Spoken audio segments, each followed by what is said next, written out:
Welcome to LG Hockey Hotline. As you can see, we've got our third fearless member back with us this week after 2 weeks off. I know this show's a lot to handle.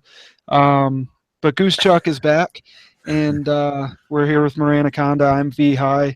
Holy shit, what a week this past, 10 days was for LG on the PSN side. All the trades that were made, everything that's happened, something that happened yesterday. And I guess finished off today. But first and foremost, I want to welcome you two gentlemen into the show, and we will have a special guest in just a few minutes. We'll get to that. But how are you guys doing tonight, Goose Chuck? I'm doing really, really well. Welcome back, Goose. Welcome. Thank you, I'm glad to be back. I missed the last couple of weeks and it was very sad. I was sad inside, but now I can be happy again. Last week I understand because I rushed out of the show last week and jumped right on the couch to watch the pay-per-view. But Moran, how are you doing this weekend? Oh man, just stressing out as always. That's the job I guess we accepted, and the job that we do. So it is what it is. Comes with the territory. Very interesting week in LG this week for sure. So what you're saying is one of these shows we might see you. Oh my God, you wore a Patriots shirt. One of these shows we might see you have a heart attack or a stroke in front of the entire league. Is what you're saying? Well. That's what I think about that. Well, we do have a special guest getting ready to join us. He should be here any minute. We're going to have Chief, the owner of the Boston Bruins, on to discuss his team and where they stand. And, they had an outstanding week this week after making a bunch of moves last week. And, we'll get into that a little bit with him and see how he's doing. And, we'll discuss the trade that we made together last weekend that a lot of people were talking about, so people kind of know where we were sitting when that happened. But we'll get to that when Chief joins the show. He should be here any minute. And, in the meantime, I guess, Mike, you want to go into the house cleaning real quick? Yeah, first thing I just want to say real quick is, we had a member that had to step down this past week, and it really sucks to see somebody have to step down for health issues or anything like that. But Frost X17 has been a huge member of this community for a very long time. He's been a very important piece to this community, and he's done a ton for LG as a whole and his time with the community. So I just want to say thank you to Frost, and we all here at LG Hockey Hotline wish you nothing but a speedy, hopefully you can kick some ass and get back here where you belong, healthy and ready to go, man. So just wanted to say thank you for everything you've done for me, us personally. You've always been nothing but a cool guy to us, and a great member of this community. So we hope to see you back soon, Frost. Next thing is, just a couple of house cleaning things. As always, we always do this at the top of the show to kind of just go over some things that we've been seeing throughout the week. And I'd say the main thing that is on everybody's mind right now is the goddamn Challenge Club dressing room. It's driving everybody nuts. It's causing teams to have to reschedule games. It's pushing games back. I'm sure the Bogs are fed up through the roof with it. It sucks, and I can't believe that there's no remedy to it yet. I can't believe that they still have basically done nothing on that end to fix it, and it's becoming a real problem. It's costing teams games. It's costing people time, and I'd really like to see that get fixed something.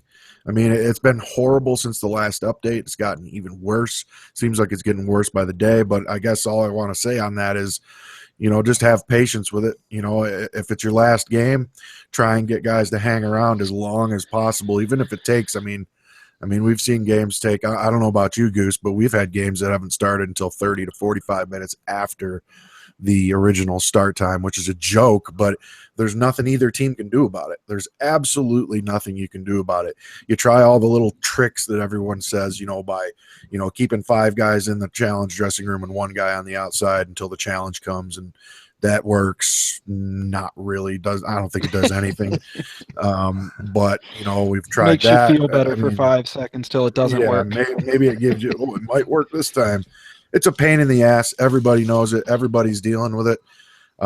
You can't really call forfeits on teams for a challenge dressing room error. All right, it's over. It's out of everybody's goddamn hands. So, just try and get the games in as long as you can.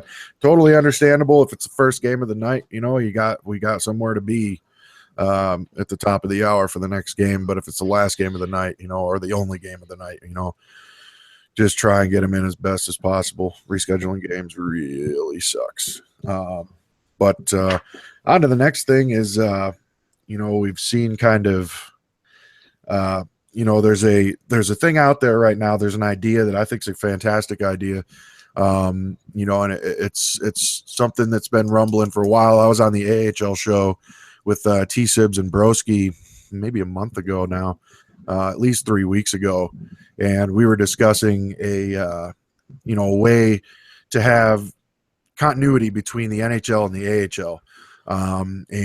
We were specifically discussing some kind of a contract that you could draw up between the owners and the managers, and you could have a mutual understanding of what expectations are, what may or may not happen, to where, the GMs that take over in the AHL, they have a specific thing, they agree to the fact that, you may have to take players from them, and it could come at any time. And it is what it is. It's a feeder league. So, but then on the other hand, you would have an agreement saying that basically, you would let them do all of their bidding. They're allowed to bid on all their guys and do whatever they want with their roster. And then there's all sorts of guidelines you could draw up in there as far as, trading people, whether or not you want them to trade guys with multi-year deals or this or that, or at least talk to you about it before they do it. All that stuff. I think it's a great idea, because we've already seen several AHL GMs and AGMs quit because they felt like they were getting squashed by their NHL owners and really had no voice and no say in their team whatsoever, and that's not fair to anybody. So I think that's a great idea. I think that's something we need to really push for, and I think that would create a lot of, it'd keep things black and white, and you wouldn't have a lot of stuff hidden or, people saying, oh, well, tough shit.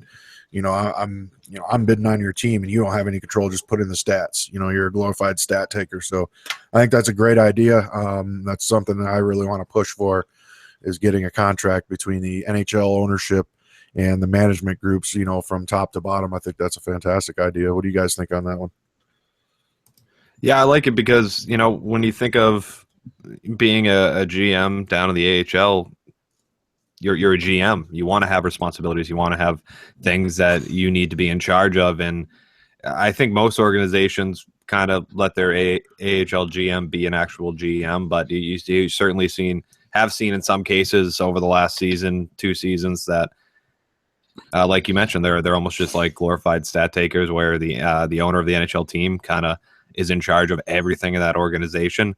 And I understand that idea, but don't give the guy the title of GM if he's not going to be a GM. Exactly. Sure.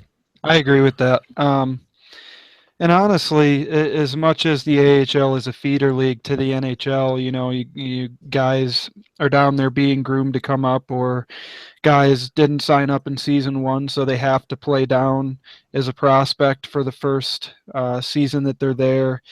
Maybe coming up to the NHL, there's guys in the NHL who could be going down. But to keep both leagues, NHL and AHL, competitive all the way across, we can't have some AHL teams literally just being there for ECU games for the NHL and not being competitive in AHL games and fielding a full roster. And the guys that are in charge of that team, what you're doing is you're making them never want to be management for this site again. And, at some point that could hurt when you run out of people who want to be management for this site, because Because if you, of course you would, because if you keep people from wanting to be management in this site, eventually you're not going to have people want to do that, because a lot of Right. GMs in the AHL end up being good enough players to make the NHL, and will either take management jobs in the NHL or go into the draft or bidding the next season, or after a couple of seasons, which is what we see. So you're going to get a bunch of new people in there, and if they're spreading word around to guys who haven't been management, who are interested, saying it sucks or don't do management for this particular organization or whatever it is, that's not healthy for the league. So I 100% agree with that. For sure. Yeah, I mean, you're exactly right. It's creating a bad taste in somebody's mouth, and when somebody has a bad taste in their mouth, what do? They tell other people about how shitty their mouth tastes. So, it's just not a good thing all the way around if you got guys, like you said, an ECU team, basically. That's not fair to the players, number one, because you got a great player stuck on a team with a bunch of, guys who may or may not belong in a lower league down for a little while longer, so it's not fair to those really good guys who get put on a team and they're basically there to carry the load and win games for you, of which they can only win 3 a week. So it doesn't make much sense to, have your team be full of ECUs and then just sit down there and suffer all season. So I think that's a great idea. I definitely think it's something that they need to bring up and bring into the league. And if people are going to complain about, that's just, I can't take the time to draw that up, then maybe you should rethink being an owner, because it is a big responsibility. You are a representative of the league, and, you should be able to take a little bit of time out to draw up a contract with your AHL management for sure. Yeah, well, being an owner or being management is not to be taken lightly. And any one of the 30 NHL owners right now realizes just how much time it actually takes to be an owner, to make deals. Chief will give us a little insight on that when we talk to him here in a few minutes. Just how much time it takes, especially when you have a week like what happened last week, all the deals that you have to make and the messages you have to send to other teams, preseason when you're trying to prepare for what you're going to be bidding on and what you're doing in the draft and trying to acquire draft picks and all that kind of stuff. So, being an owner isn't just for the guy that wants to show up and play his 3 games a week and go home. There's plenty of space for those guys to be in this league. But not in management. For sure. Yeah, I mean, it's definitely a huge responsibility. Like I've said, I'm basically on doing stuff 10, 11 hours a day, probably more. So it's definitely, I mean, but it's because I give a shit. I like to see everybody involved. See the league succeed. Right. I'd like to see the league succeed, exactly, and have, good things going on from top to bottom. So, we'll see how that goes, but I think it's definitely a great idea that it's even being talked about now, and could be something that's really good coming down the line for AHL owners, or management for that matter. Clark, I don't think I can say that on here. I mean, I could, but I don't think I should. You have any other house cleaning? I thought you had one more topic. Maybe you don't. I'm not really. I'm kind of second guessing it. Maybe a little, but well, then don't bring it up. Yeah, I'm gonna hold on to that one for just a little while longer and see how it goes. Yep. Well, anyway, this week was a huge week, and it's kind of funny when you take a look at everything that's going on. I mean, I feel like we've seen a bunch of brand new teams throughout the league. There were some big trades, and there's been a bunch of big trades. We were involved in one last week, and then there was the trade yesterday between Buffalo and Detroit, which we'll get into in a few minutes. I don't know if we want to get into that before we talk to Chief, because that one we might have to spend a little bit of time breaking down kind of what happened. So but there have been a bunch of large trades, and I guess if I didn't mention this one last week, I'm very sorry to this man for not mentioning it, but he's browbeating me into mentioning it on the show. So 724 Sniper, welcome to the Arizona Coyotes. Yes, we did make a trade for you last week. And yes, I'm pretty sure I mentioned it on the show for half a second, but here's your big moment. You've been mentioned. But yeah, I mean, Colorado back at it trading again. They made a trade with a big trade with Toronto, sending a third round pick, Jibo 27, who was drafted 12 overall in the draft this year, and Sure is was. it the Sophist? I never know how to say his name. Sending him over to the Maple Leafs for Corsi 88 and Math double 2. That stuck out to me. Plus the trade between, I mean, Detroit made a bunch of trades, but Detroit sending Marino Swag to the Ottawa Senators for Ugly Rabbit, a first and a third round pick, and in the trade notes saying "I love you, Dan Marino Swag." So, any other ones stand out to you just off the top of your head here, Mike or Goose? All from this past week, or no, like current this weekend. Anything that's been going on? Well, this weekend, Maybe this I guy haven't sitting had across from us. quite a chance to look yet, but yeah, I mean, what happened with you there, Goose? Well, what happened exactly, I don't know. But after a stellar week, I was traded from the Calgary Flames to the Washington Capitals. So I don't really know what else to say. Yeah. Well, looks like they were picking up a. Now let's see here. What was that deal exactly? Strength and Legacy Senior, a first-round draft pick, and Big Mummy go to the Calgary Flames for Grenadinator, Goose, and a second-round draft pick. So, I mean, there's really not much you can say about that deal other than it looks like they're grabbing a first-round draft pick and trying to hunker down here. And it cost a first-round draft pick to get Goose Chuck on their team. So, yeah, I mean, there is that. Especially, it is Florida's first-round draft pick, but I guess Washington was also looking to move Big Mummy's big cap hit to a team that could afford to take it. That's true. But it's surprising to see all these moves happen like this, especially when,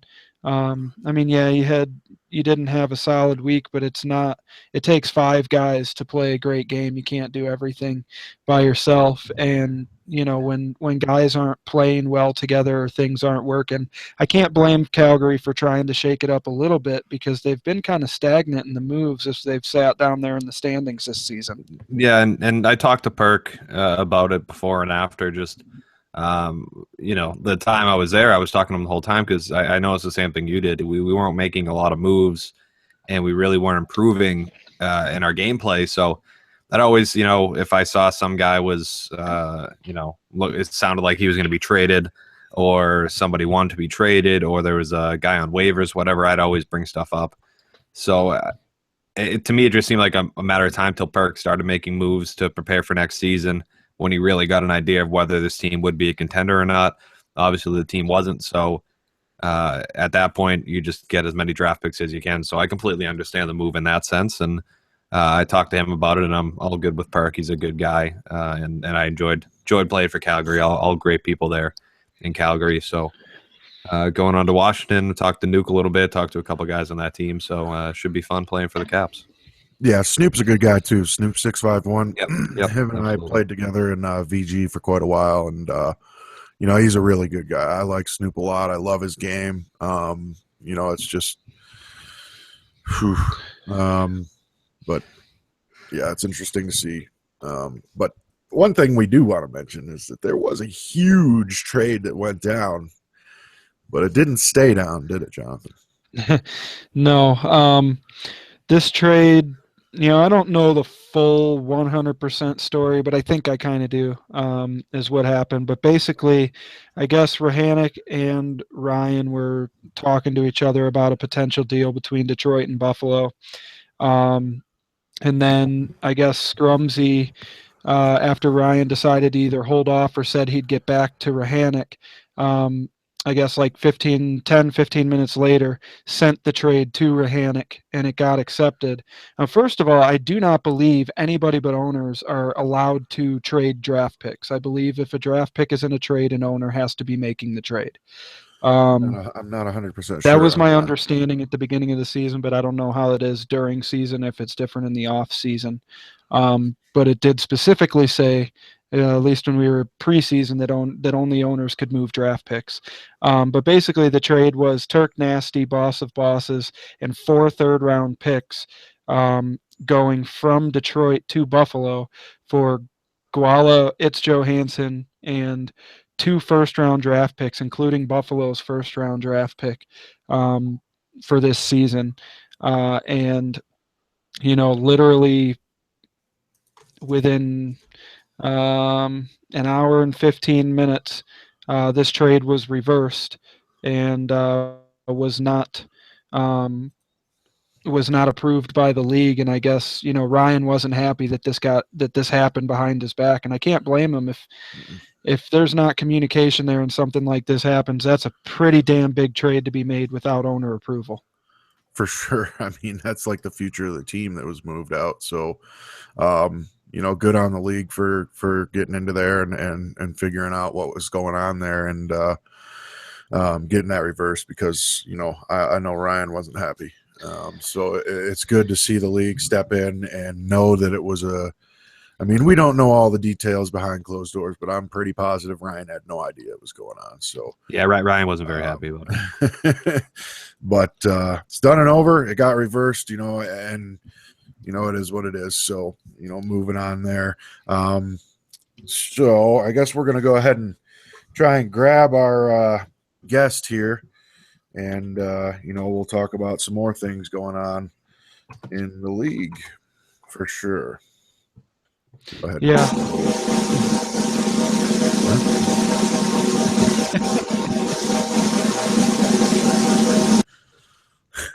That's hilarious. But no, Chief is going to be joining us here very shortly.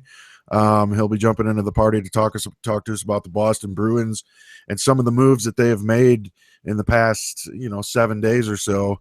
Everybody was worried or not worried, but everybody was like, oh, God, you just traded away your entire team. You guys are going to suck so bad. And what they do, they go out and they're 7-3 this week. And, they just crushed it and basically did what they've been doing all season, so they didn't skip a beat. And without further ado, we'd like to welcome Chief, the owner of the Boston Bruins, into the show. Chief, you there, buddy? Not yet, so go ahead. He gets his mic going. Yeah, I think I might hear him starting to move around. He's there. rumbling. We'll get him. Yeah, we do have Chief here, and there he is. He's getting ready to talk about the Boston Bruins. How you doing tonight, man? Can you guys hear me? Oh yeah, we can hear you. What's up, gentlemen? What's happening, man? Thanks for having me. Howdy. Look at those jerseys back there. I come custom. Yeah, those are sick. Originals, eh? That's crazy. I figured my face is better than my baby picture. Yeah. It's almost the same, honestly. Yeah, I don't look 20, but that's all right.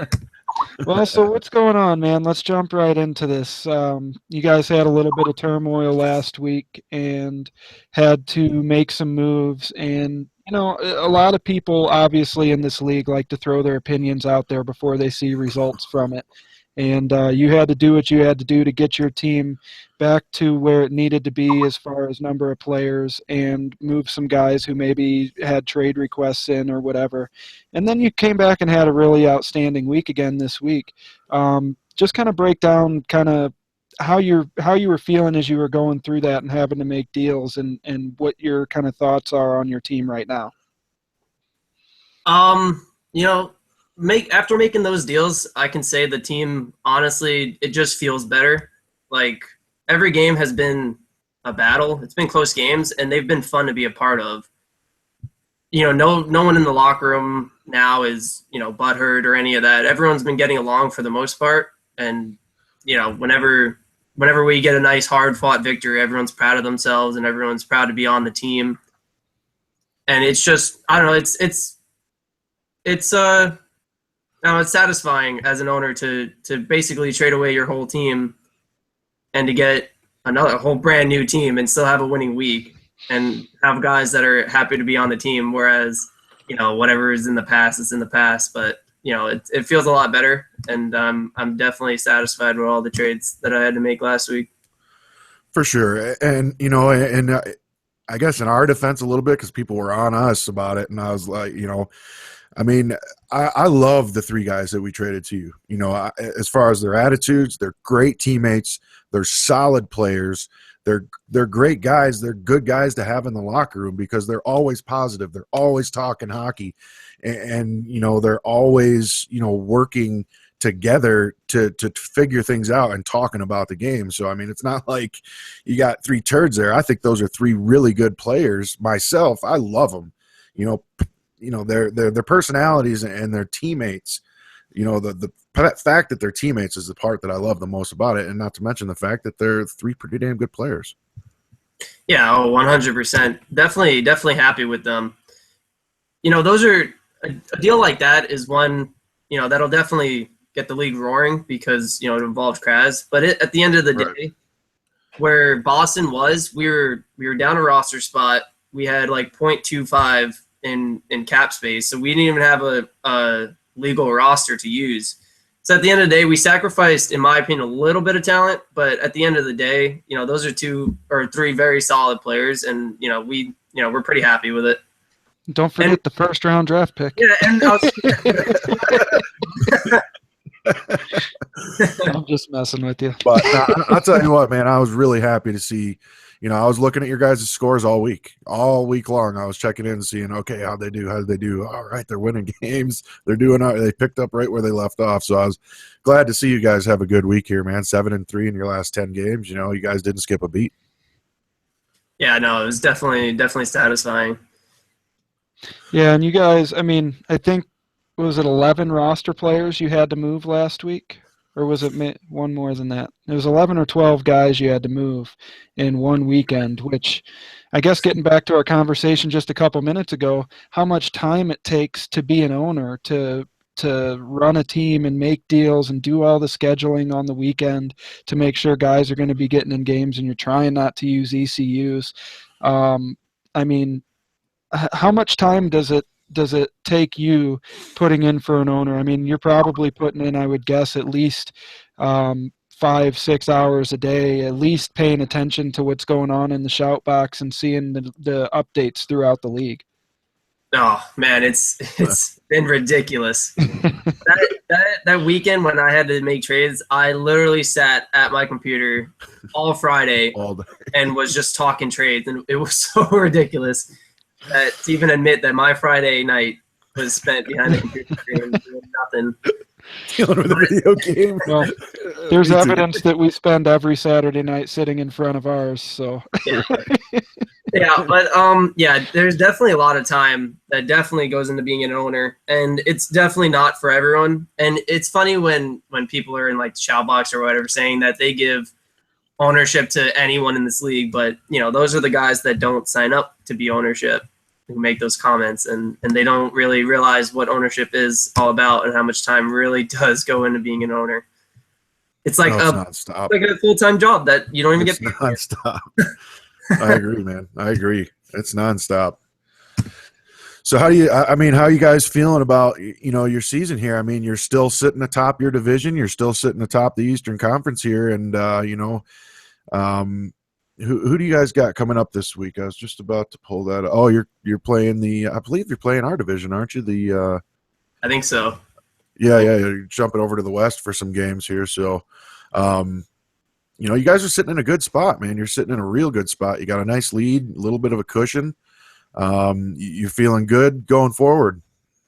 Yeah, definitely. I'd say this week will be a good test as to who we are as a team, especially even though it's only our second week together.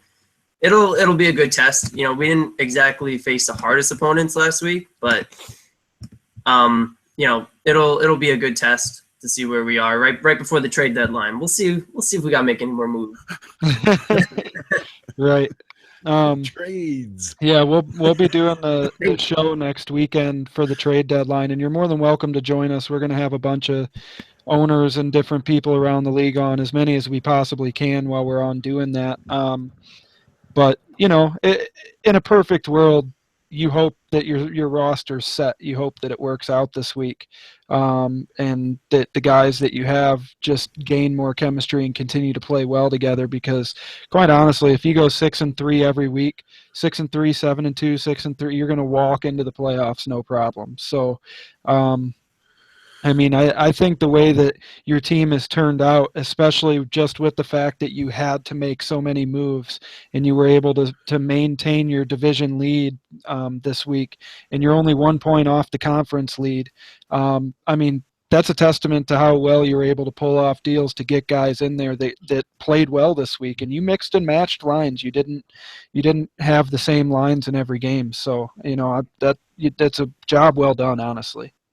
Yeah, thank you. I appreciate it. But I was just trying to see what worked, what didn't work with the line, especially with a new team. But we came out with wins against Pittsburgh and Columbus, which were our toughest opponents that week. That was the one we were paying attention to, was Columbus. We were like, damn, they took down Columbus. Yeah, so I scored the game winner. I don't want to scratch my back here, but. But yeah, that was a great game. It's games like that keep me playing NHL. Whereas the DR sucks and everything else about this game sucks. But games like this is what really keeps you playing NHL. I want to ask you about a guy on your team. He was the first overall draft pick for you, and from the looks of his stats and everything, he's just been rock solid. He's now got an AGM logo next to his name. Tell us a little bit about Bone Crusher and how he's been for you this season. Bone's been a solid player. He's a very good player, definitely a top player, and definitely was 100% worth that first overall draft pick. Oh yeah.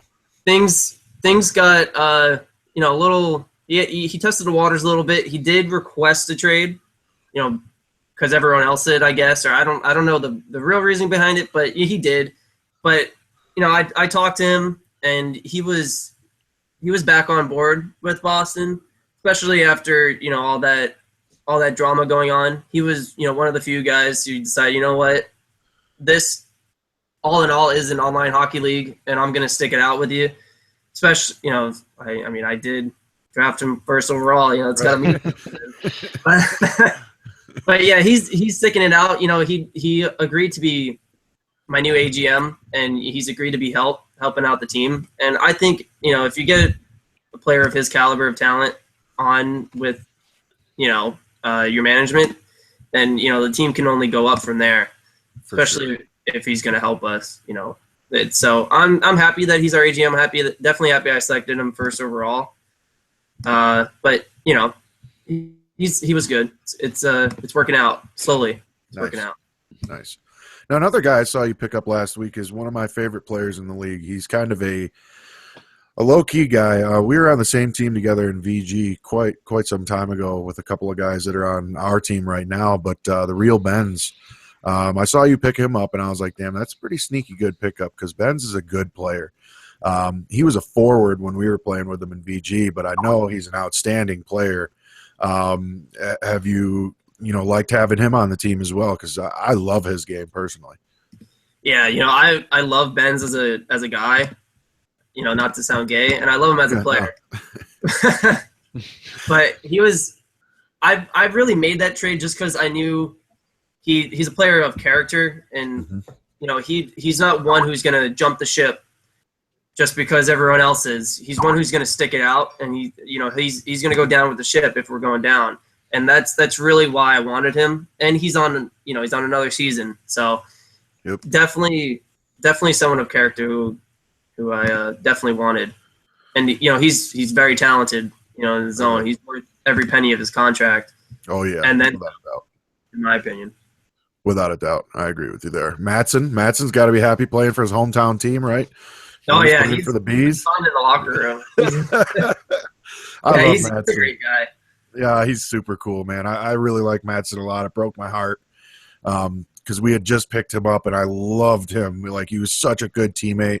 he's such a good guy in the locker room, and it's good to have guys like that on your team, as we all know. I mean, if you get some guys who can, who will go out and they'll start talking to other players and they'll start all this crap. You don't want those guys, man. You want the guys that are going to come in and crack jokes and have a good time and be happy to be there. And Madsen's definitely one of those guys. Yeah, definitely. At the end of the day, you definitely want to have fun. You definitely want to crack jokes and whatever it is. But it's funny, in that Columbus game.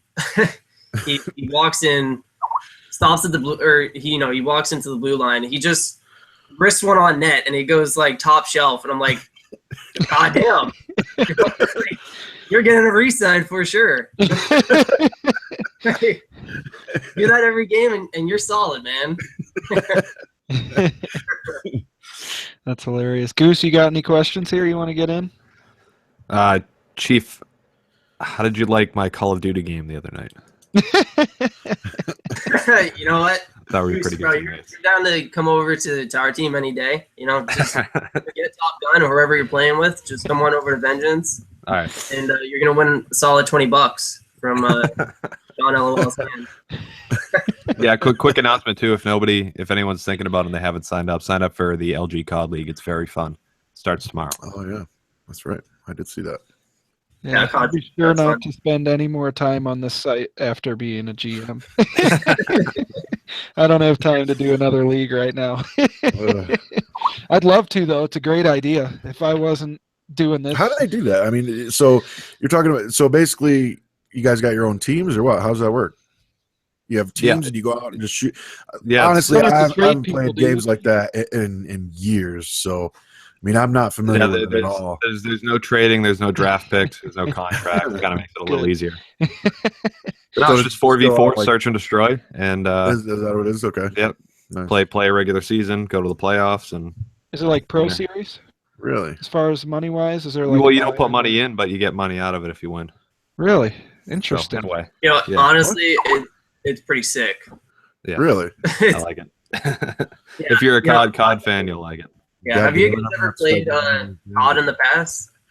Years ago. I'm talking years ago. Like, you ever played the COD 4 Modern Warfare game? It was in like 2007.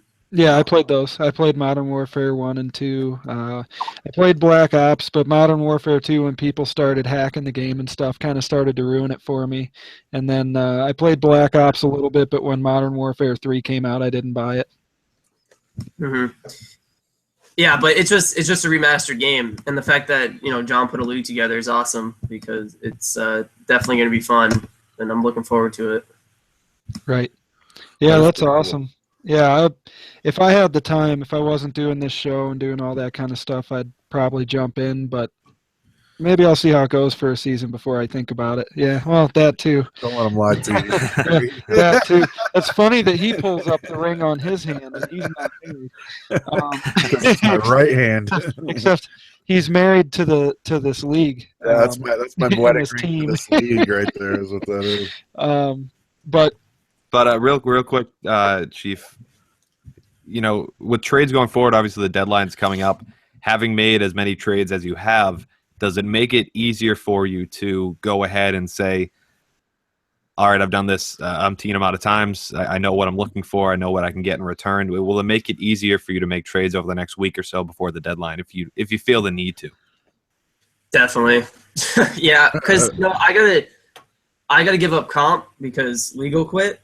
So I'm already in talks for another trade to hopefully get another roster player on the team. I've already dealt with enough, so I might as well deal with another situation. Forgot about that.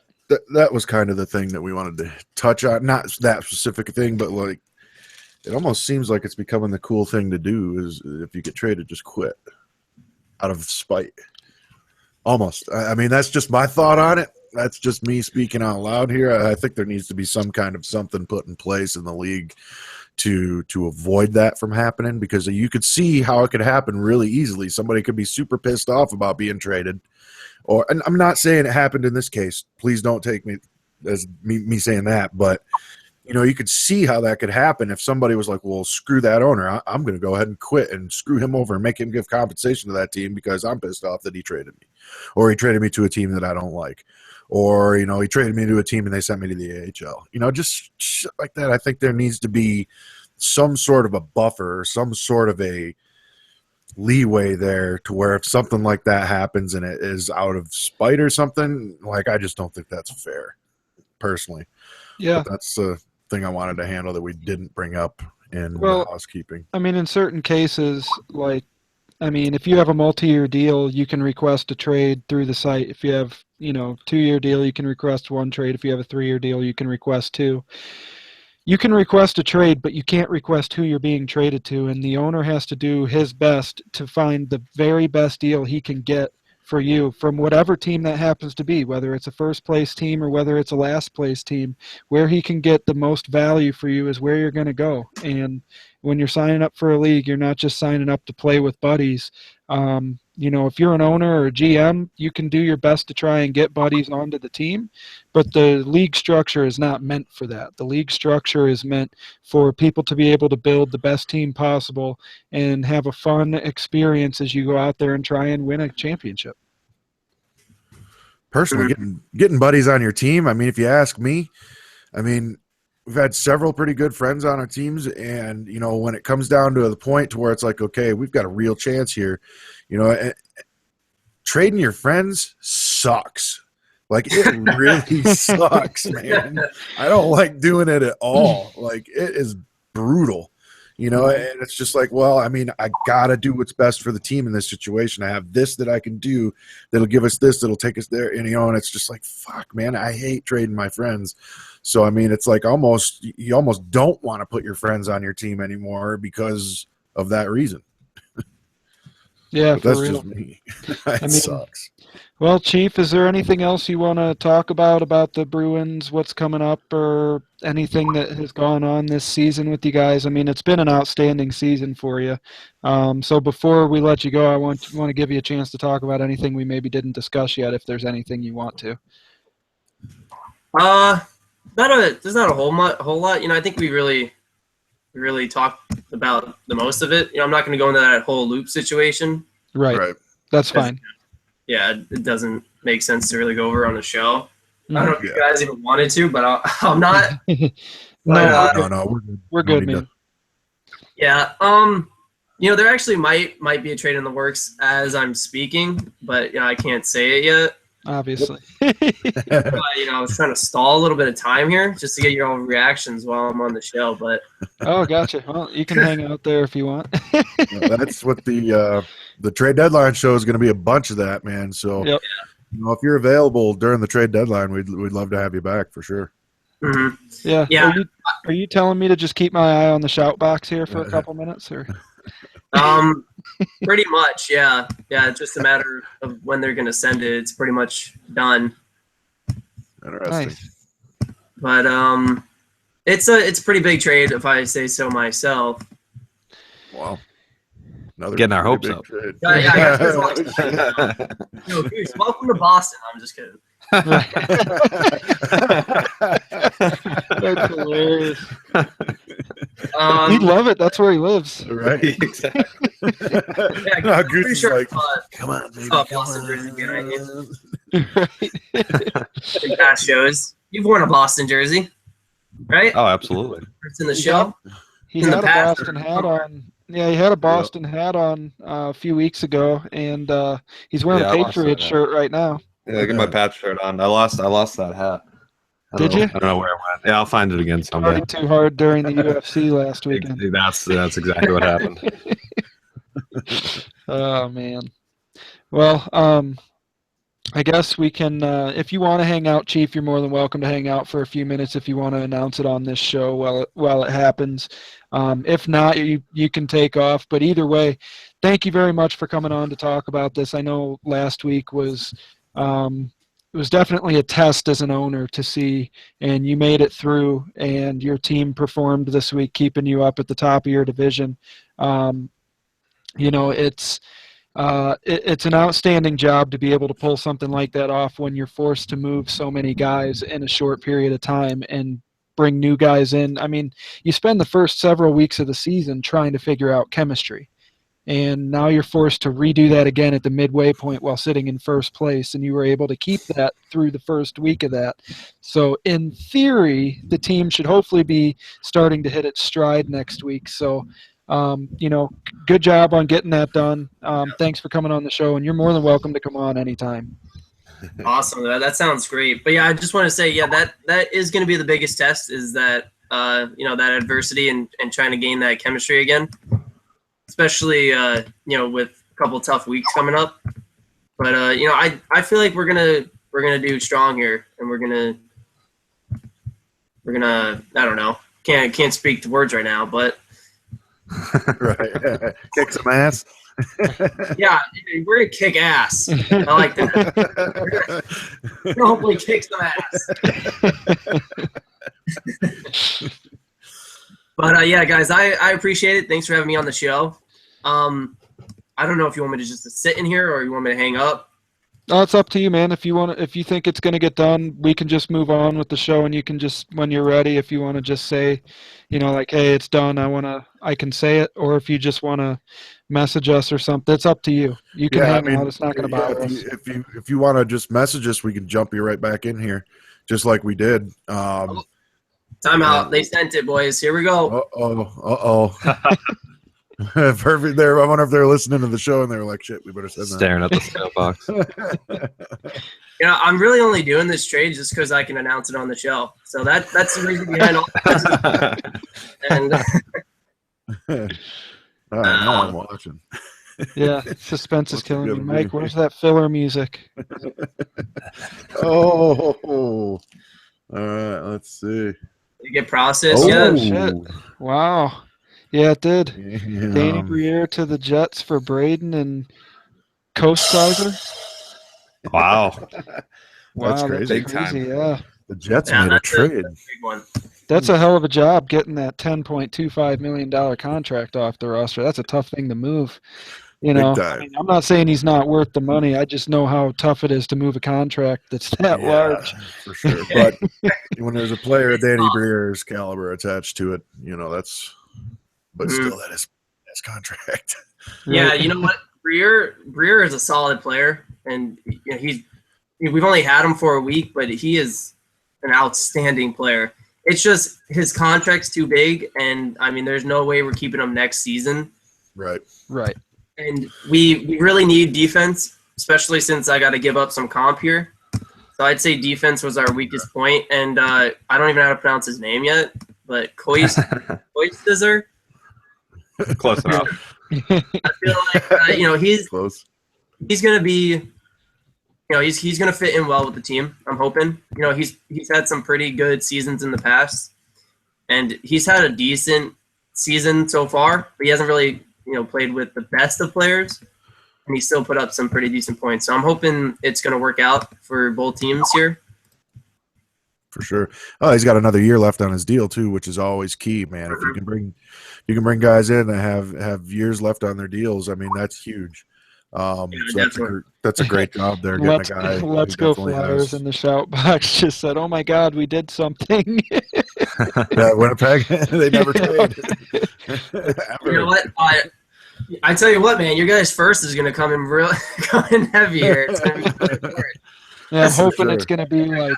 We're just hoping it's not going to be the number one overall pick again, like what happened last year. It won't be the number one overall pick, but probably number 2. I'm hoping it's going to be number 30 in a perfect world. I don't know. You guys are actually having an outstanding season. It's been up and down, man. We'll see how it goes here. Still a lot of time to go, that's for sure, but we definitely appreciate that. Yeah, thanks, man. We're in a tough division. It's been tough trying to chase down the Oilers, Canucks, and the goddamn Ducks all season. Yeah, those teams are all outstanding teams, and it's tough. It's easier to fall away from them than it is to catch them. Oh, I'll just say that. Here's why I traded Krause to you guys. 100% the truth. I want Arizona to win the Cup this season, so he's going to do that for you guys. He could definitely help. We gotta. There's a lot of work to be done before I. Yeah, we need to stack you guys up. But yeah, I feel like that deal was big for both franchises, and I don't feel bad at all for the guys that you got. As far like Daniel Epps is having an outstanding season. He really is. You know, he was super excited to be playing with us at the time, and I'm sure he's bringing that excitement to the Bruins. He's just happy to be winning again because last year was tough for him with the Coyotes, and he's turned it on this year. I mean, he's been in the Red Elite all season for his streak, and you know, Smitty is a guy that he started to play with over the last several weeks, and they started to gain some chemistry. So, you know, and Mattsson's a guy that Daniel Epps knew from season 1, I believe. They were both on Columbus at some point together, but know each other fairly well.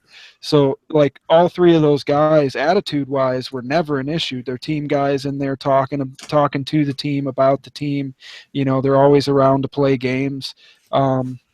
You know, I honestly, you know, we know Kraz.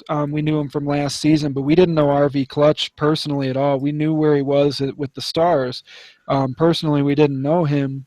So, you know, when we traded away 3 players for 2 players like that, you know, we were taking a risk as well with only knowing one of those guys. Though, you know, Kraz is an outstanding player, so I'm not trying to take anything away from that, but that's a tough deal to get done from both sides. I'm just glad to see Daniel Epps getting, like, honestly, man, you know, a lot of those guys on Arizona got a raw deal last year, something fierce, and I'm just glad to see him back, you know, playing with good players and, you know, getting, you know, because, I mean, goddamn, everybody that was on that team's reputation just got crushed because of what they were doing, whatever they were doing, I don't know, but they, you know, they were responsible for you getting Bone Crusher, Chief. So whatever the hell they were doing, you picked on with our pick. Thanks, Jimmy. Yeah, but well, cool, man. Thank you so much for coming on to talk about it. And like I said, you're welcome. Hopefully, you can make it on to the trade deadline special next weekend. We'll probably be getting on about an hour before the trade deadline itself, and then going right up through the deadline and probably being on for another hour or so as we have guys on and talk trades and all that stuff. So, you know, definitely keep in contact because we'll probably have you on if you're around for that. Yeah, you know what, that would be awesome. I would definitely. What are you doing here? What's that? Is that your compensation trade? Oh, did it go through? Yeah, that is comp.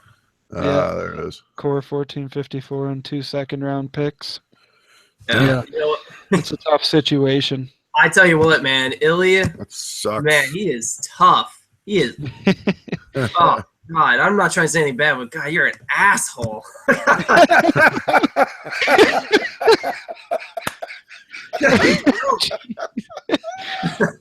Yeah, he's trying to do what's best for his team too, though, man. Oh, yeah.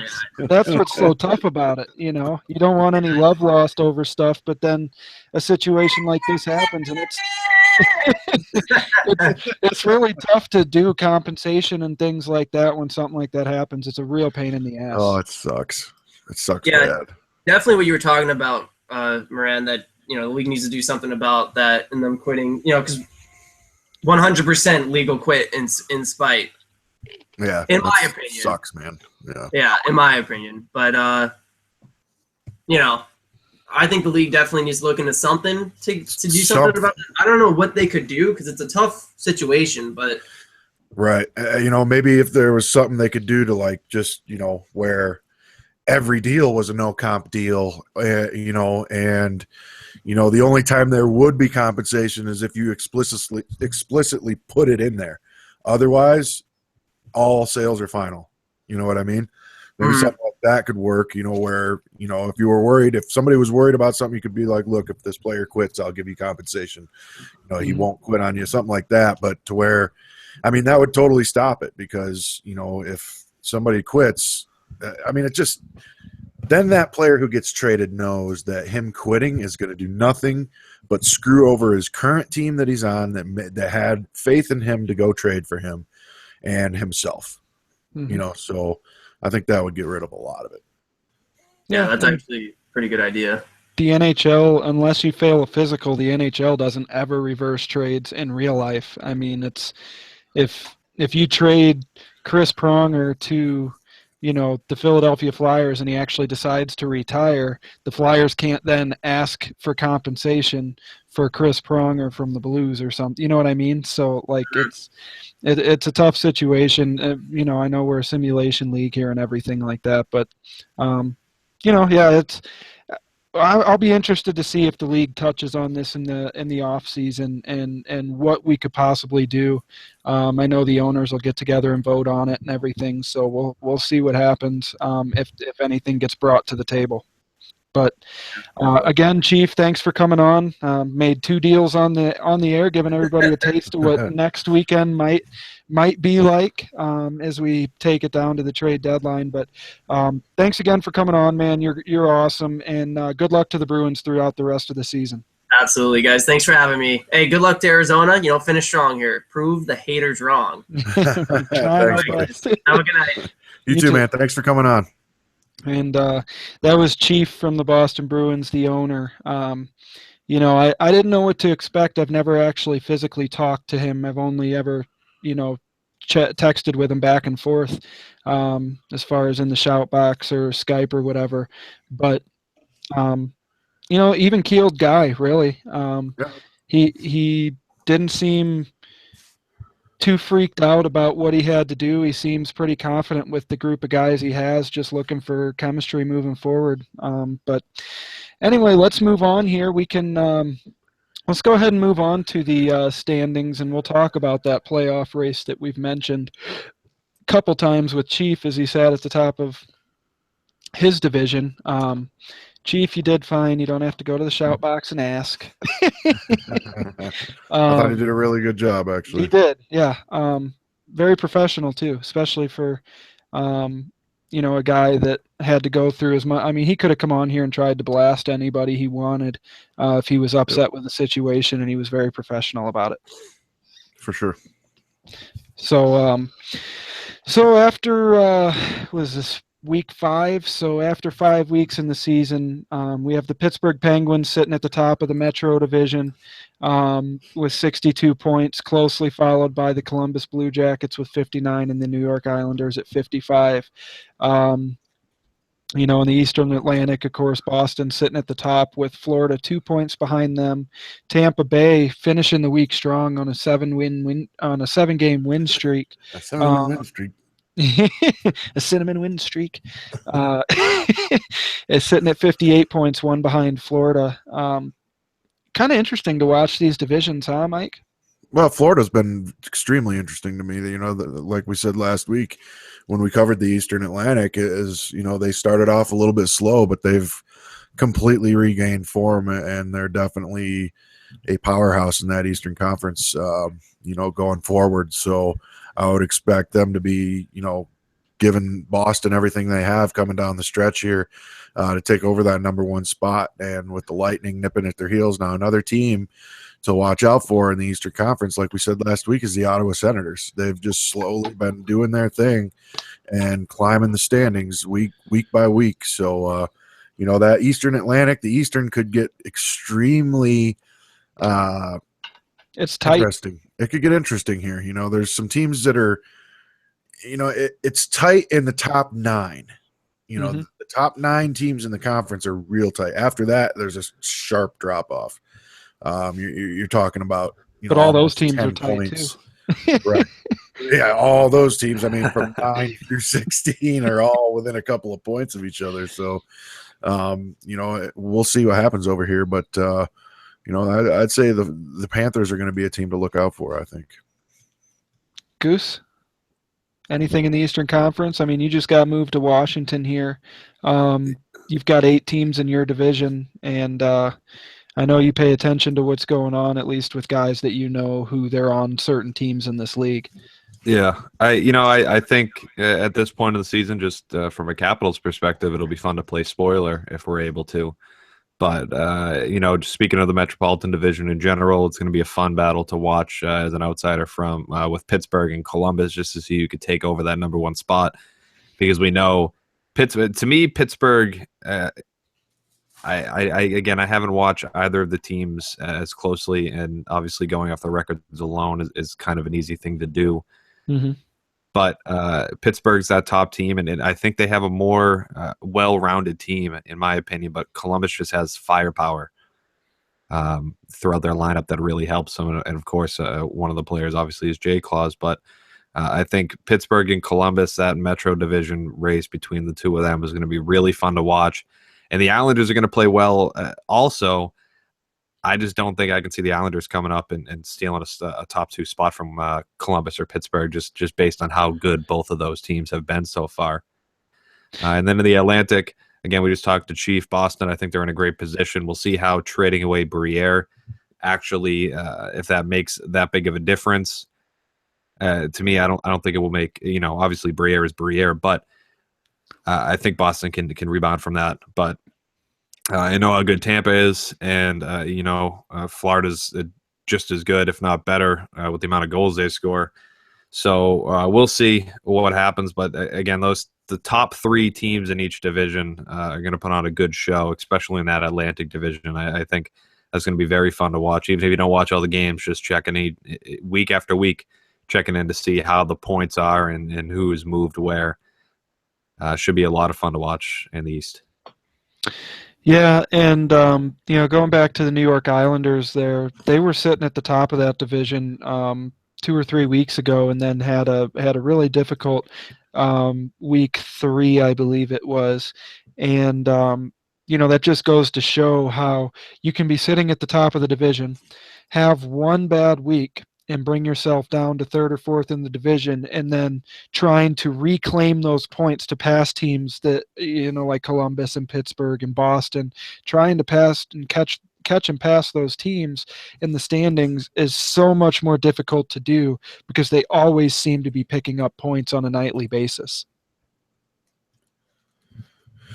Oh, yeah, absolutely.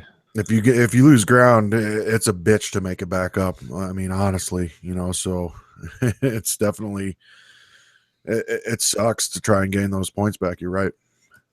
Yeah. So moving on to the Western Conference, we have the Blackhawks sitting in first place in the Western Central, second place in the conference with 64 points. Dallas Stars sitting right behind them. Dallas's top line, I believe, is 15-0 on the season. They started off this season where I think that line was the only line to win games in the first week, and they were in 6th place out of 7 in that division after 1 week or maybe even 2, and they started their climb and they've worked their way. One of the few teams to be able to gain points on people, like we were just talking about. They've gained a ton, and they're only 2 behind the Blackhawks after a little bit of a mediocre first week, a rougher first week. Dallas has climbed all the way up through that division, sitting there at 62 points. And then St. Louis Blues have moved into 3rd place in that division with a big week this week, winning a lot of games over the last couple weeks. They're 7-3 in their last 10 games, 12-6-1 and 1-goal games. So that division has been shaken up just a little bit, with Winnipeg, Minnesota, and Nashville all falling down. Colorado rounding out that division, but there's 11 points that separate the Blues and the Stars in that division, but then there's only 3 points that separate the Predators, the Wild, and the Jets and the Blues. Those 4 teams, there's 3 points separating them in their division. So that's going to be a tight, fun race to watch over the next several weeks as we move past the trade deadline and move into crunch time and playoff territory. Mike? Well, the Western Conference is an interesting one. I think it's damn tight. There's some really good teams. Our division, like we said earlier, I think it sucks being in our division, honestly, because you have 3 teams at the top that have been at the top since LG has come to the PlayStation side, really. And Anaheim, Edmonton, and Vancouver. And, LA was really strong in season 1. But even this year, LA's got a good team. And in the Western Central, Chicago, Dallas, St. Louis is making a run. Winnipeg just made a huge trade. Minnesota's made some trades. Nashville's kind of been slipping a little bit. Colorado's been playing really well. So the Western Conference is wide open still. There are some teams that have quite a bit of ground to gain, and they may or may not be able to do so.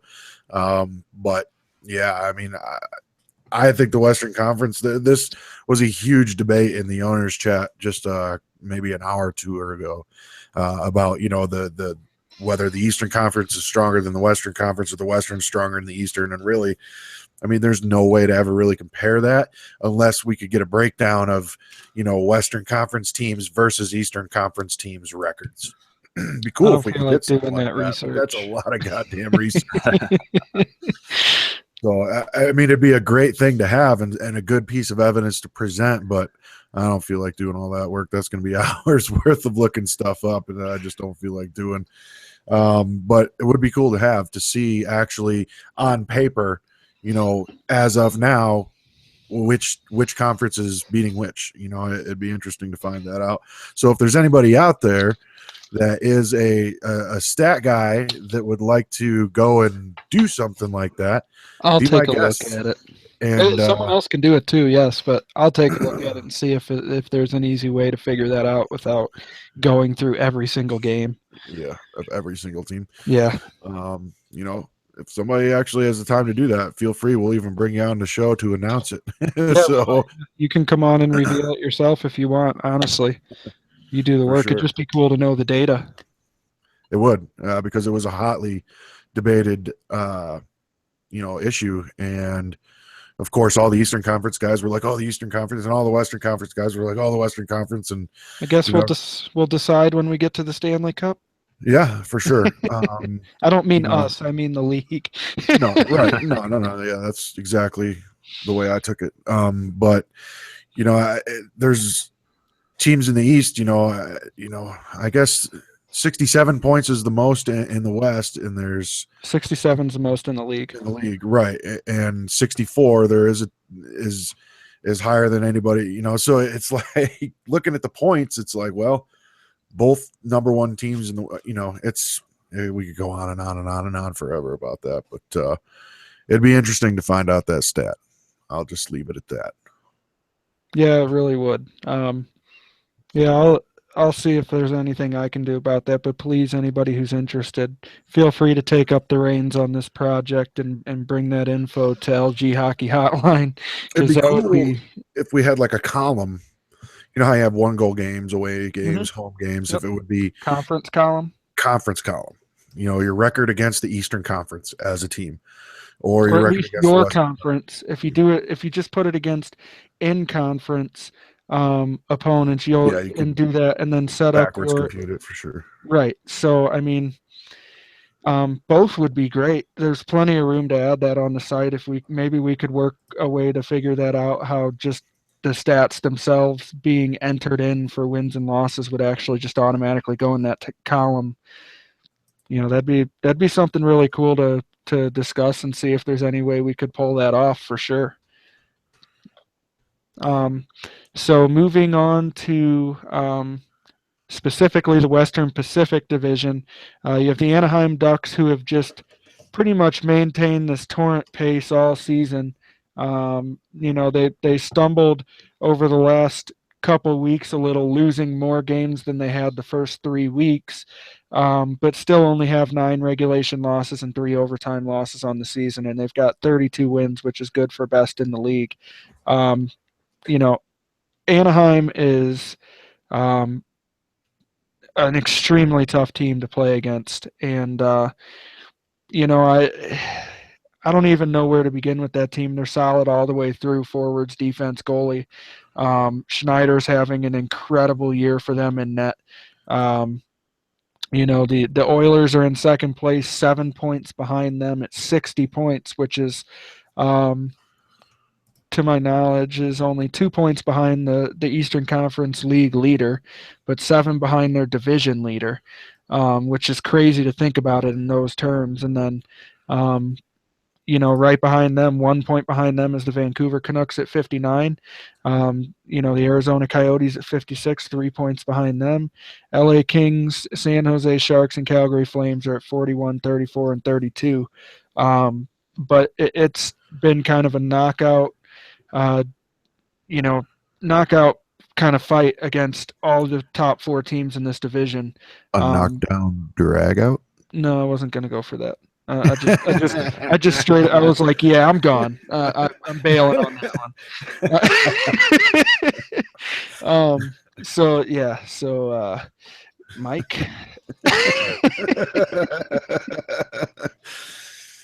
Oh boy. Yeah. So it's been every game between, at least between the Coyotes and the Canucks, Oilers, and Ducks has been a close game. I know a couple weeks ago we ended the week on an 8-7 overtime loss to Edmonton. That game was back and forth. It was gut-wrenching to watch, honestly.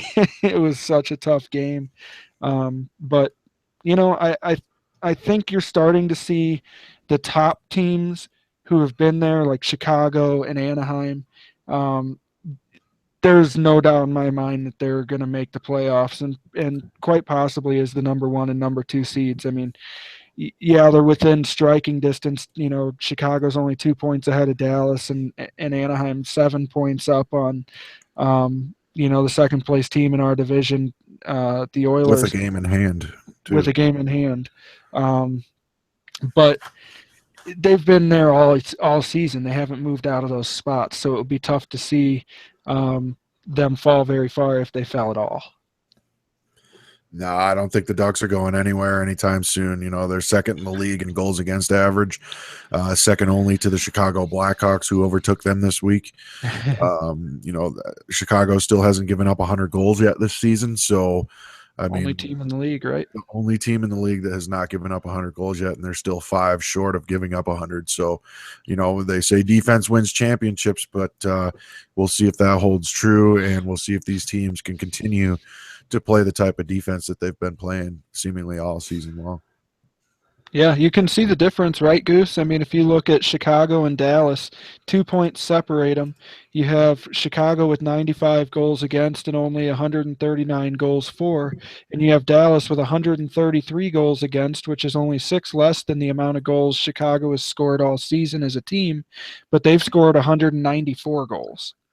Yeah, it's such a big difference, and you can tell from teams on the bottom and the top of the standings as well. You'll see a lot of teams who, one of them I was looking at was Toronto. I mean, they're 17-26 right now, but they put up 170 goals, which is more than a lot of teams in this league. Mm-hmm. So every team in their division. Yeah, and it's really odd to see. So looking at the Dallas, Chicago especially, Dallas has a team of guys who can score. So we'll see as you get further down in the regular season and obviously into the playoffs, will it pay off to have the better defense and goaltending, or will it pay off to have the goal scorers? Because you could have,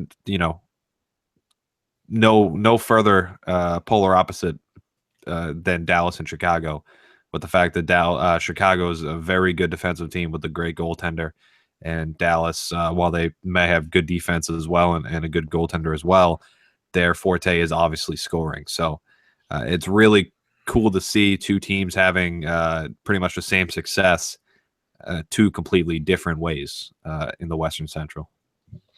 Yeah, and I guess real quickly while we're in the Western Central, what are your thoughts about the Winnipeg Jets are sitting in fourth in that division right now, and they just made that huge trade while Chief was on the air to gain Danny Briere, who's going to bring a lot more goal scoring to their top line there. I would assume that's where he's going to go, is onto that top line. He's a good enough player to be a top line player on any team in this league. So what are your thoughts about how that might possibly help Winnipeg shake that division up again? Well, yeah, that's the thing. When I don't see Winnipeg or St. Louis catching Dallas or Chicago unless there's some sort of massive turn of events.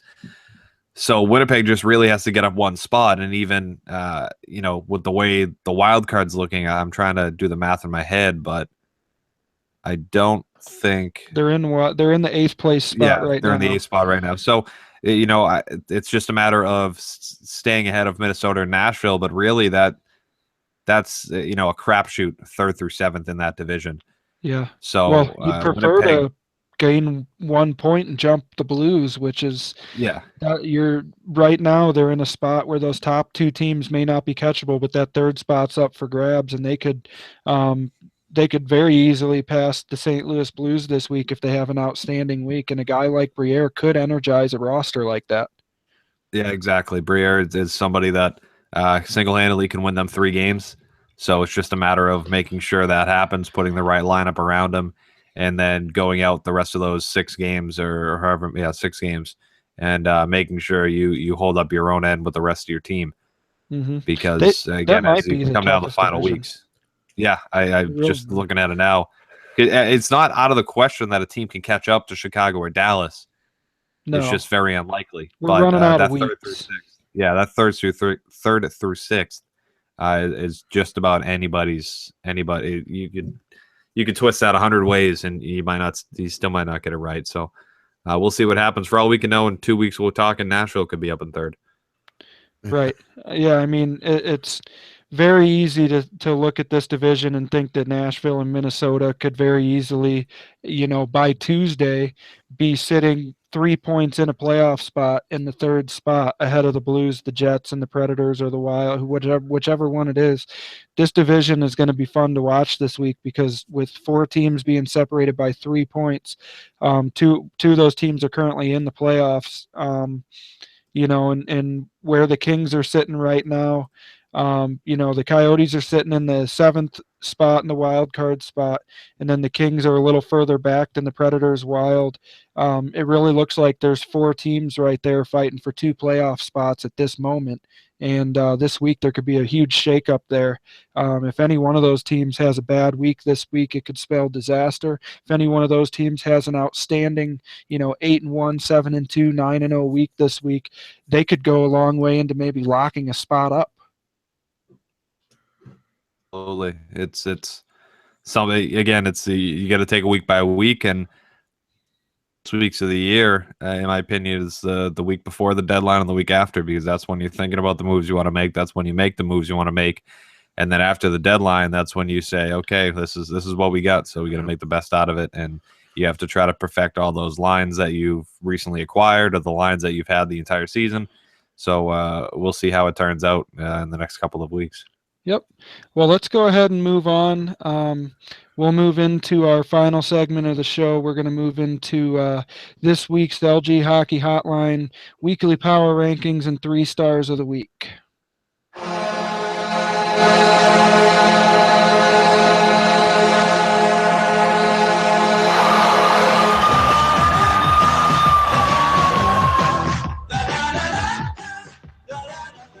What a great goal horn.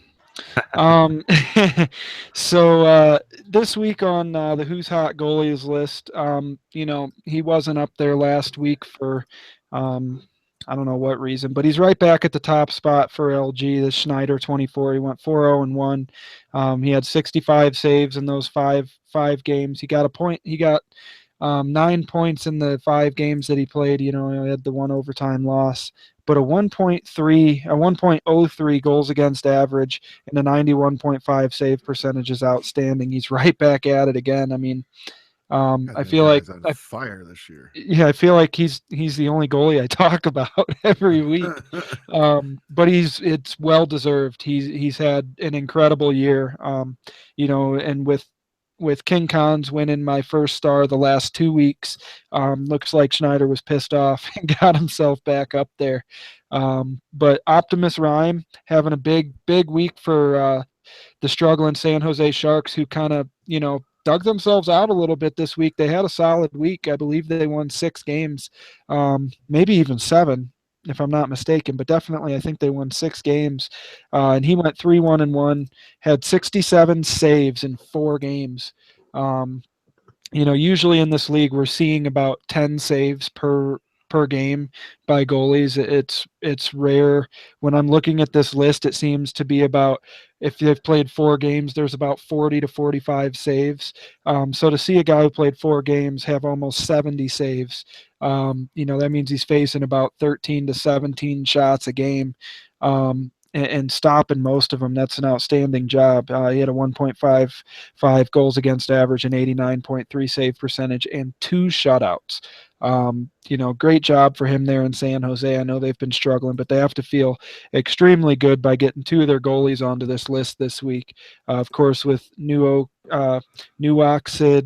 or however you pronounce your name, sorry, dude, who went 2-0, 21 saves, 1.5, and a 87.5 save percentage. But Matt 4029 went 4-0 for the Bruins, who we talked to Chief earlier. They had a great week, and Matt was no exception. There's Tampa right back at it, having 2 goalies on the list again, Bernatchez and Zefster, 4-0, 4-1-0 on the week. Each of them pulling in a shutout. And I would be remiss if I didn't go back and mention that Matt also had 2 shutouts this week for Boston.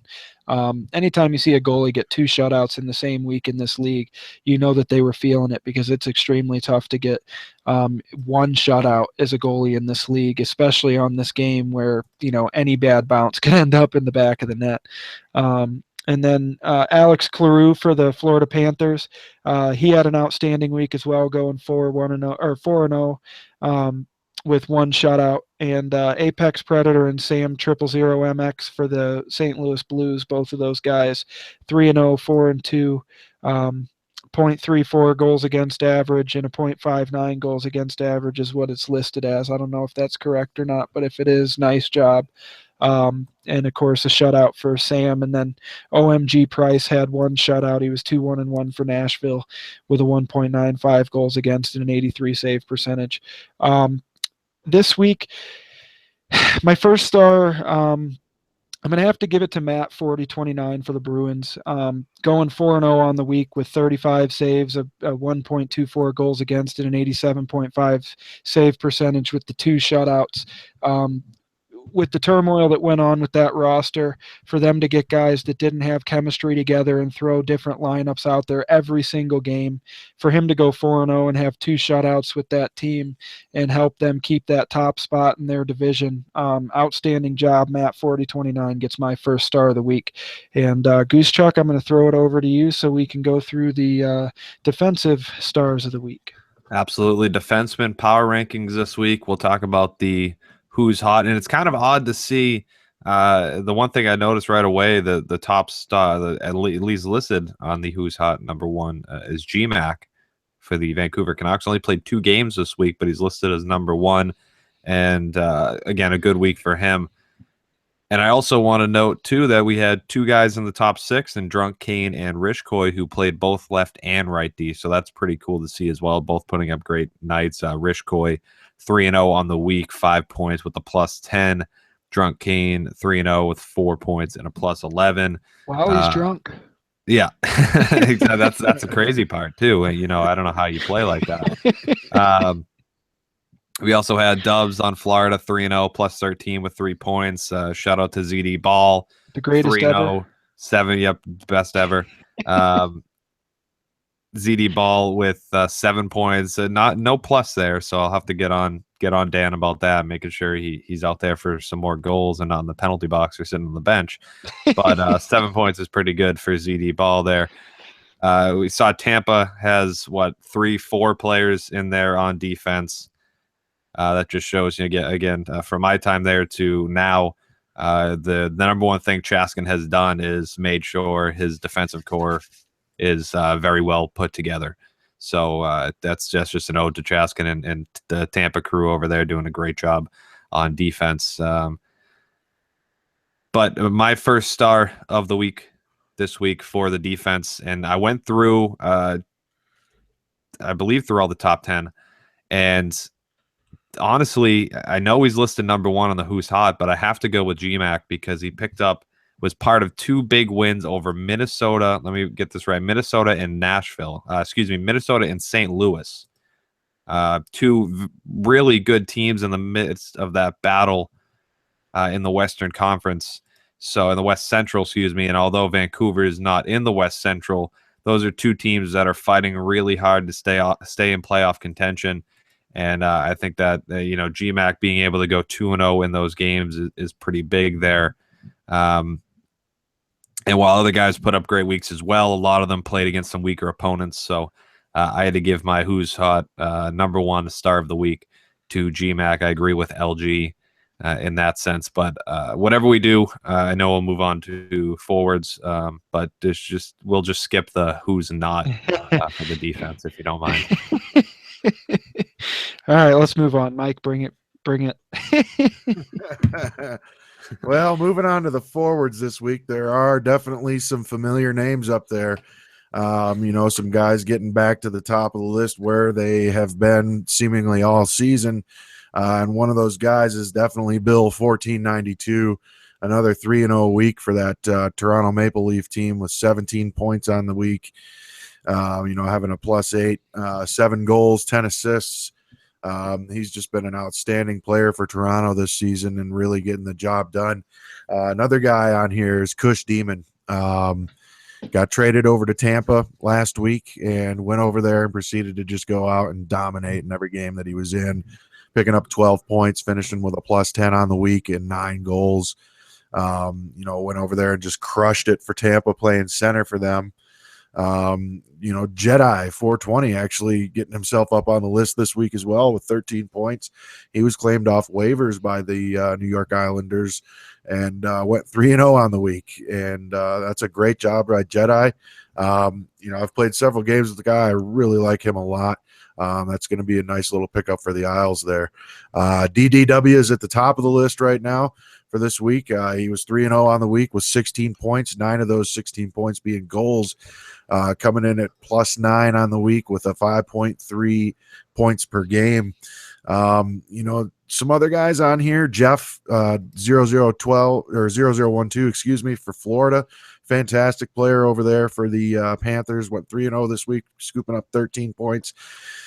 You got some guys way down the list here in J Claus, who did go 2-0-1 this week, but he did scoop up 14 points in doing so. And Bouch 87 for the Columbus Blue Jackets as well, rounding out the top 20, went 3-0 on the week with 12 points.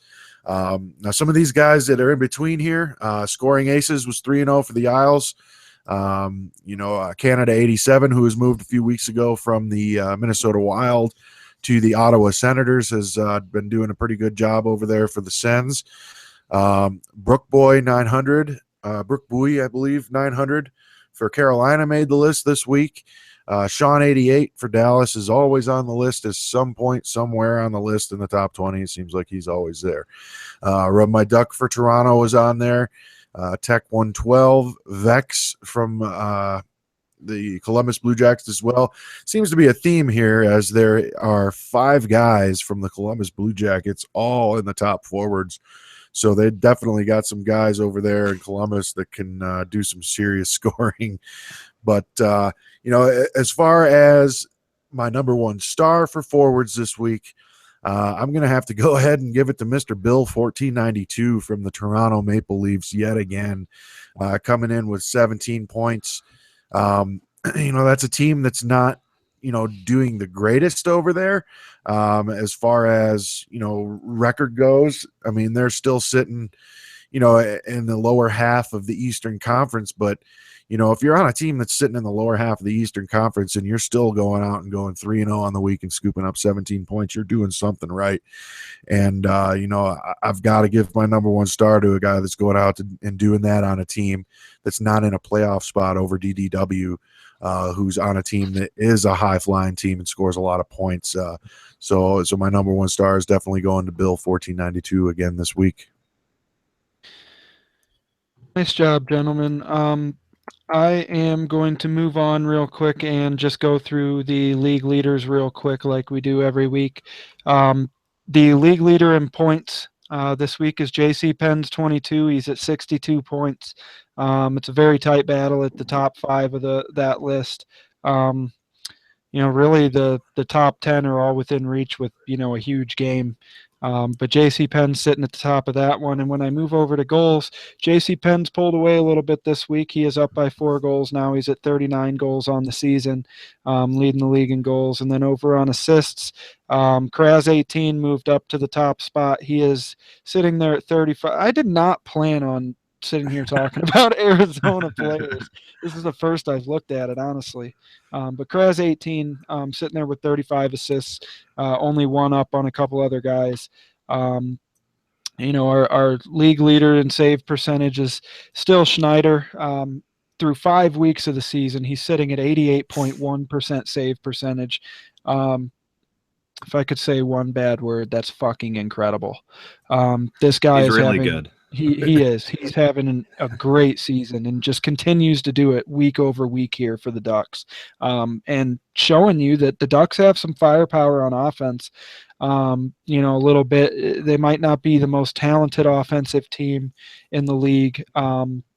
As far as people probably wouldn't pick them as the best line in the league for their top line, but they're solid all the way through. Their forward lines are great. Their defense is great. And obviously they have the best goalie in the league this season. So, good job for Schneider, who's having a great year. League leaders in goals against average.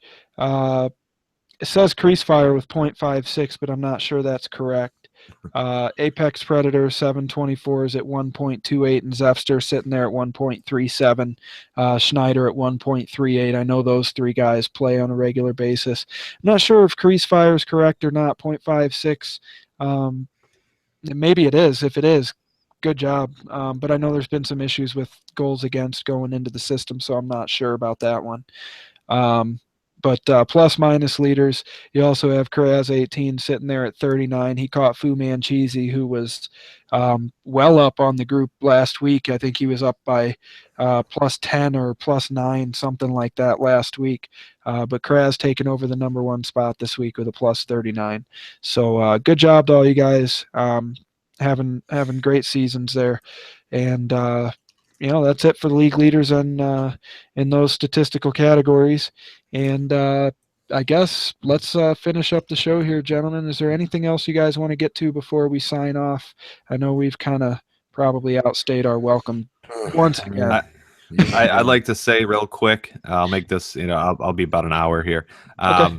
real quick. ZD Ball, I do have to give a shout out as you guys know. But what everyone may not know, while he was the leading defenseman, the number 1 star against you guys, the Arizona Coyotes, in St. Louis's 3-2 win.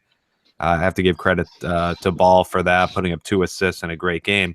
What a lot of people may not know is after my game against you guys, I sat down with him for about 2 hours and told him every single thing he needs to know so he could beat you guys, and he did. So I just want to give a shout out to Ball for doing a great job and getting that win over Arizona. But I think he has to give credit where credit's due.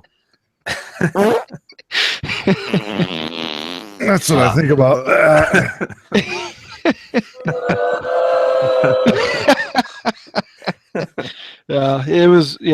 He played well. The Blues as a team that game played extremely well. Yeah, sure did. They got on us from the drop of the puck and forced us into several penalties and were able to score some goals. I wasn't gonna go all the way there, dude. Chill out. Anyway, outstanding job. He's a solid defenseman and a great draft pick by the Blues this season. I think he went 4th overall, something like that. Something like that. I'm not sure, but anyway, I have definitely outstayed my welcome. I am going to get the hell out of your face for the rest of the weekend. We will see you back here next Saturday night for our normal show, and then next Sunday for our trade deadline special. We will kind of let you know who's going to be coming on throughout the week if we can give you an update. But y'all have a nice weekend. See you next